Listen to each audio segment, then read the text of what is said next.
Before leaving, please remember to make a contribution to all of my thousands of hours of work here. PayPal, Patreon, or fundraiser in the description below or on the China Rising Radio Sinoland article page. Thank you. Chinese Film, Culture, and History series, Da Ming Palace, Palace of Great Brightness, documentary, 2013 with English subtitles, with a focus on Emperor Wu Zetian, as explained by Dr. Quan. Pictured above, outtake from the excellent English subtitled documentary, quote, Da Ming Palace. Here are the other titles of the Chinese Film and Culture History series on China Rising Radio Sinoland.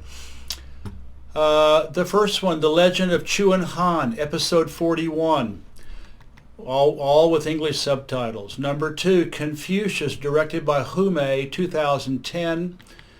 Number 3, Qing Dynasty Epic, episode 12. And then the last one, The Founding of a Republic, as explained by Dr. Quan. Here we go. For the next Chinese Film, Culture, and History series, I propose an excellent documentary called Da Ming Palace, which means the Palace of Great Brightness. This legendary palace was huge, equivalent to 3 Versailles, 4 Forbidden Cities, 12 Kremlins, and 15 Buckingham Palaces. Pictured above, the reconstructed Da Ming Palace National Heritage Park outside Xi'an, China. This documentary gives a panoramic perspective on the imperial Tang Dynasty, 618 to 907. Of course, all these dates are in AD, after Christ. Through the birth, life, and death of the Palace of Great Brightness. It is in Chinese with English subtitles. The scenes I want to highlight are from 19 minutes to 32 minutes 45 seconds.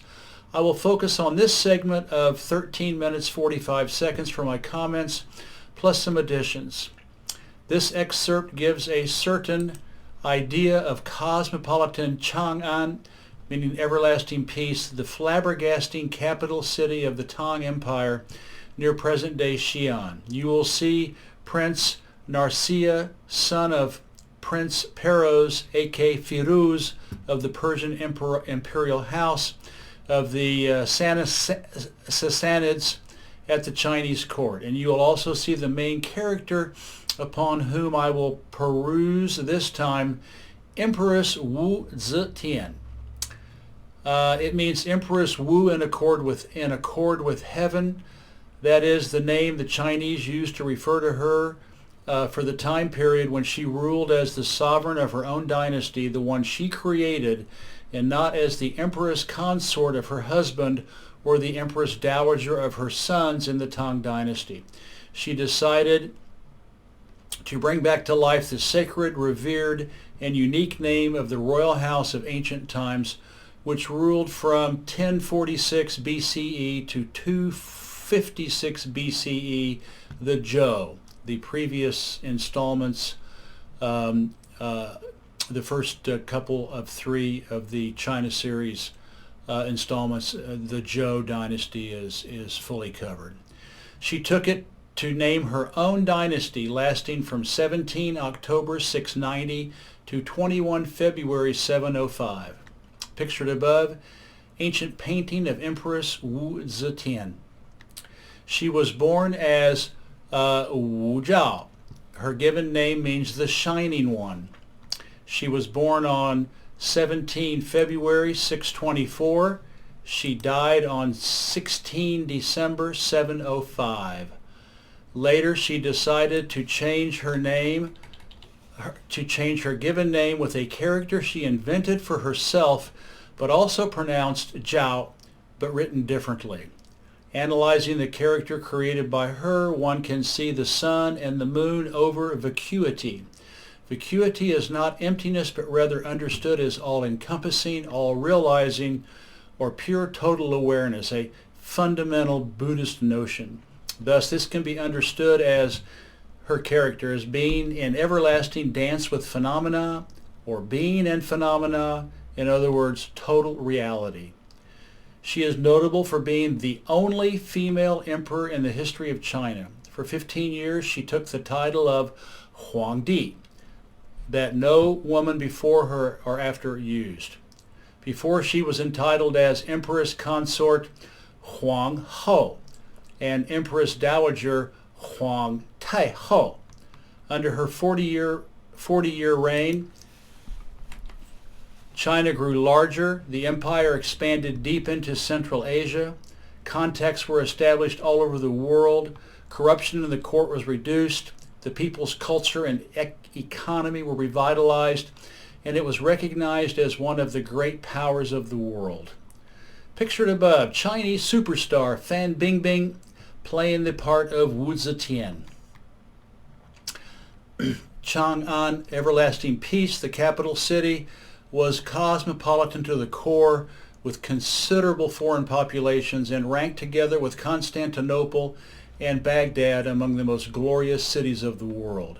It is an understatement to say Buddhism, one of the three major teachings vitalizing Chinese civilization, with Confucianism and Taoism, thrived tremendously under her imperial sponsorship. The arts also flourished, of course. The printing press started with the xylographic technique in China in the 7th century under Wu's reign. The printing press with movable type in clay or porcelain appeared in China in the 11th century, 400 years after Wu Zetian. It was also the first for the whole world. I just want to mention the name of the inventor, Bi Sheng, born 972, died 1051. Bi Sheng's system was made of clay or Chinese porcelain and was invented between 1039 and 1048 during the Song dynasty in the Qingli era. His name would have been lost for history if the scholar, official, and polymath Shen Kuo, born 1031, died 1095, had not recorded it in his book Dream Pond Essays. 2 centuries later, the government official Wang Jin flourished. 1290, he was born in 1290, died 1333. Improved Bi Sheng's clay types by innovation through using wood, as his process increased the speed of typesetting as well. Pictured above, a commemorative plaque honoring Bi Sheng, the inventor of the movable type printing press. Later in the Ming Dynasty, around 1490, the bronze movable type was developed by the wealthy printer Hua Sui, born 1439, died 1513. Johannes Gutenberg, circa 1400 to 1468, born and died, was the first European who adopted Bi Sheng's 400-year-old movable type printing press in 1439. Let's come back to the Tang Dynasty, or Tang Empire. With regular tree-lined avenues, high walls, pleasure parks, and areas dedicated to specific functions, Chang'an's layout influenced the city planning of several other Eastern Asian capitals for many years to come. It was a model that was copied meticulously. Modern Kyoto, Japan still retains some characteristics of Tang Chang'an on a more modest scale. At its peak in the 8th century, the city had the largest concentrated population on Earth, about 3 million inhabitants, 1 million inside the city walls and another 2 million in the surrounding suburbs. London and Paris would only have 1 million inhabitants each 1,000 years later in the 1800s. The Chinese people call her Wu Zetian when she presided over her own dynasty, created by her, the Zhou, from 17 October 690 to 21 February 705. Wu Ho means sovereign Wu, was used for the time she was empress consort of her second husband, Gaozong, reigned from 649 to 683, then reigned from 655 to 683 as Empress Dowager for her sons, by Emperor Zhongzong and the Emperor Zhuizong, who reigned from 684 to 690, who were mere puppets in the hands of their mother. Li Xian, also known as Emperor Zhongzong, centered ancestor, quote, ruled nominally from 23 January 684 to 26 February 684, deposed by his mother in favor of a younger, more easygoing brother, Prince Dan. He ruled a second time from 705 to 710. Li Dan, also known as Emperor Zhuizong, a far-sighted ancestor, again nominally ruled from 26 February 684 to 17 October 690 under the control of his mother. He ruled a second time from 710 to 712, abdicating in favor of his son, the outstanding Emperor Xuanzong, which means mysterious ancestor, born 713, died 756. Emperor Zhuizong died in 1716, 3 years after his abdication on 30 July 713. Nevertheless, it is written in history books that Emperor Zhuizong ruled from 710 to 712. We understand he ruled the whole year of 712, but not the whole year of 713. Emperor Zhuizong was so laid back, even Baba Cool during all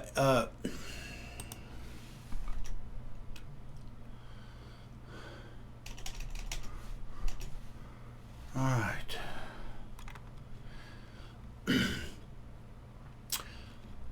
Emperor Zhuizong was so laid back, Baba Cool, during his second reign that he let his younger, capable sister, Princess Taiping, supervise everything. Taiping Gongzhu, Princess Taiping, personal name uncertain, possibly Li Jinyue. She was the last daughter of Wu Zetian. She was born after 662 and committed suicide at home on 2 August 713 because her nephew, Emperor Xuanzong, who did not inherit the relaxed disposition of his father, ordered her to do so, thus securing his imperial power. Princess Taiping's assets were confiscated, and it was said that there was so much treasure, livestock, and real estate that it took several years for the accounting to be complete. Pictured above, Wu Zetian in a painting with her female court. The period 655 to 705 represents 50 years. I wrote above on her 40-year reign because for about the first 11 years of his reign, Gaozong truly ruled, albeit much assisted by his wife. After Gaozong had a debilitating stroke in 660, Empress Wu became the administrator of the court, a position equal to the emperor's. From 660 to 684, 2/3 of the nominal reign of her husband. From 649 to 684, Wu Ho was the true ruler of the Chinese Empire. Her art name is Glamorous Lady, as in Mei Niang,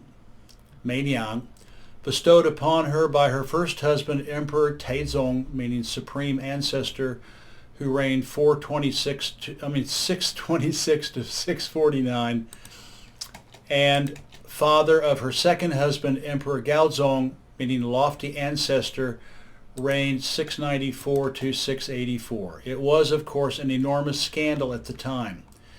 Empress Wu was 26 years younger than her first husband and 4 years older than her second husband. There was no intimate intercourse between Taizong and her, and the answer is obvious concerning Gaozong and her, since they had children together. Therefore, to our modern minds, the scandal was more a ritualistic one, not a natural impropriety. But rituals were and are paramount in Chinese society. After all, rituals are the everyday expressions of ethics and morality. But ask yourself the question, if you are truly madly attracted to a woman just 4 years your senior, albeit she has been wed to your dead father, and you're an emperor, what would you have done? Besides her political achievements, Wu Zetian also had a fulfilled family life. She had 4 sons, 2 were emperors, and 1 was bestowed that rank as a posthumous honor. One of her grandsons was the glorious Emperor Xuanzong, mysterious ancestor, 713 to 756. Pictured above, Wu Zetian painting Wu Zetian painting in Buddhist temple style. Here is a poem she wrote when in a nunnery just after the death of her first husband, as protocol demanded for all consorts without children, longing for Prince Zhi, now Emperor Gaozong, 694 to 684. Here is her poem. I miss you so much, living as if in a trance, ensnared by confused thoughts, mistakenly seeing red as green, my body haggard and feeble day by day, because I miss you so much. I miss you so much but can't see you, my face washed with tears all day long. I send you a dress, my beloved, the pomegranate dress of the day we first met. If you don't believe me, open the box and look at the dress, wet with my tears. End of the poem. The last scenes of the documentary show the final days of Chang'an, 2 centuries after Empress Wu's life. Something of the doom and gloom atmosphere can be felt by reading a poem by Tang poet Wei Zhuang, born 836, died 1910. Wei Zhuang had an easygoing disposition, even a bit nonchalant. His ancestors held quite high positions at court in the 8th century. His native home was in a suburb just southwest of the capital city. He submitted himself to the imperial examinations late in life at almost 60. He had a mediocre career, what else to expect, but wrote beautiful poetry starting at a young age. Contrary to the stereotype of the hard-working Asian, not entirely false, of course, I think there are also plenty of Chinese and Asian people resembling poet Wei Zhuang. This poet was the perfect witness for the fall of a glorious empire. His poem, Desolate city of Chang'an, what do now contain? Ruined bazaars, deserted streets, where tender wheat ears grow. Collecting fuel, they cut down every flower in Almond Park. For barricades, they rooted out the willows of the Grand Canal. Gay painted coaches, patterned wheels have scattered long ago. Of splendid mansions, grand vermilion gates, not half remain. Translated by Dawson in 61. Pictured above, the interior of the modern Daming Palace National Heritage Park outside Xi'an, China. For those of you who enjoy the detective novels written by Robert Van Gulik, born 1910, died 1967, know that the hero of those stories, Judge Dee, truly existed and worked in Chang'an under Empress Wu. Robert Van Gulik is known to the Chinese as Gao Luo Pie. He was a Dutch Orientalist, diplomat, musician of the Chinese zither, the gu qin, and a writer. He married Shui Shifeng, the daughter of a Qing dynasty imperial mandarin, and they had 4 children together. Judge Dee, or to be precise, Di Zhenjie, was born in 630 and died in 700. He was elevated to the rank of Duke Wen Hui of Liang, Wen Hui meaning cultured and kind. Pictured above, the front cover of a Judge Dee graphic novel. Robert Van Gulik's books are outstanding entertainment and historically accurate. I've read several. Continuing on, twice serving as chancellor during the reign of Wu Zetian, he was one of the most celebrated officials of her reign. She really respected him. The irony is that prior to his death, Dee had recommended many capable officials who, 5 years later, were instrumental in overthrowing Wu Zetian on the fated day of 21 February 705, thereby returning Li Xian to the throne as Emperor Zhongzong, second reign 705 to 710. The legend said that upon learning of her deposition, Her Majesty told the discombobulated ministers that she needed to go back to bed. After all, she reached her 81st birthday 4 days earlier. She died 10 months later on 16 December 705, 2 months and a day before her 82nd birthday. Di Jinjie is credited as having restored the Tang Dynasty by proxy through the bureaucrats he mentored or helped. Among those men, let's mention Zhang Jianzhi, Yao Yuanchong, Huan Yanfan, Jing Hui, who died in 706, and Sui Xuanwei, 638 to 706. One last word, for those wishing to dig deeper into the fabulous life of this unique human being, I suggest a book written by N. Harry Rothschild entitled Emperor Wu and Her Pantheon of Devas, Divinities, and Dynastic Mothers, 2015, Columbia University Press. It is fun to read and at the same time quite scholarly. 63 pages of notes and 26 pages of bibliography for a main text of 235 pages. Yes, it is Emperor Wu Zhao, not Empress Wu Zhao. Wu Zhao Huangdi. She is the only woman in Chinese history to be called Huangdi, Emperor. Enjoy, as told by Dr. Quan Le. Thank you, Dr. Quan Le. Also, for those of you who are looking at the video on YouTube, Brighteon, or the audio podcast on SoundCloud, you can download the movie if you go to the original article on China Rising Radio Sinoland, where I have it in my extensive Chinese Cinematheque, and there's the link there with the password. Thank you. China Rising Radio Sinoland and China Tech News Flash signing out. Please make a contribution to all of my hard work. Thank you.